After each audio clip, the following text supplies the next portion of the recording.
Mladinski roman Modri otok je napeta pustolovska zgodba, ki se dogaja na raziskovalnem taboru. Otroci, ki pridejo na Modri otok, se razdelijo v skupine in izberejo, s katerim področjem se bodo ukvarjali. Biologijo, ekologijo, astrologijo. Me zanima, katera tema je najbližje Roku in Tristanu. Tole ni samo mladinski pustolovski roman, ampak mnogo več. Modri otok poudarja pomen pravega prijateljstva, no hkrati pa je pomemben glasnik ozaveščenosti in ljubezni do narave. Tristan, kateri od teh elementov se je tebi najbolj dopadal? Meni je pa najbolj všeč ljubezen do narave. Pa sem tudi v romanu opazil, da so glavni junaki, ne glede na vse nevarnosti, hoteli ohraniti naravo. In to je res lepo prebrati. Se tudi ti morda v resničnem življenju kdaj udeležiš kakšne ekološke akcije? Ja, sem se že udeležil par teh akcij, ki jih je organizirala naša šola.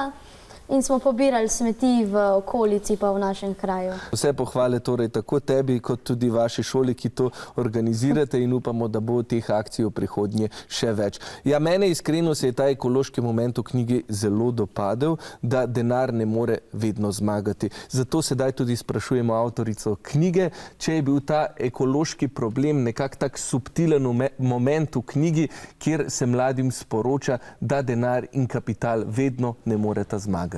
Pozdravljeni. Od nekdaj sem zelo težko gledala uničevanje narave, podiranje dreves v imenu nekega napredka, razvoja, za katerega dobro vidimo danes, kam nas je pripeljal. In samo želela bi si lahko, da bi se večkrat zgodilo kaj takega kot na Modrem otoku, ko so mladi junaki lahko preprečili takšno uničenje. Ja, se strinjam zagotovo. Naravo moramo varovati na vseh nivojih, pa če tudi z malimi koraki, zbiranjem papirja, z ekološkimi akcijami, kot si že omenil.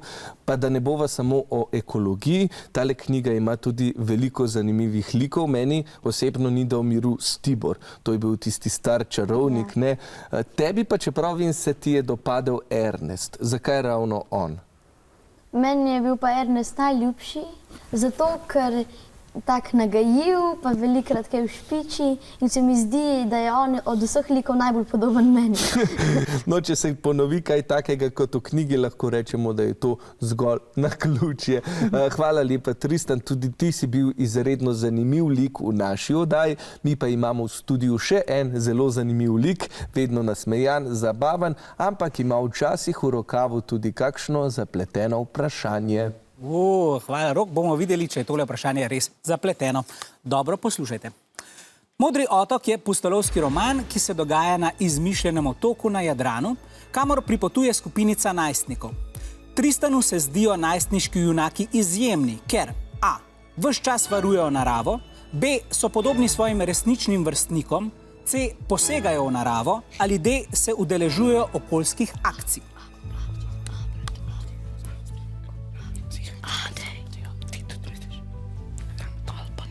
Čakamo na pritiske.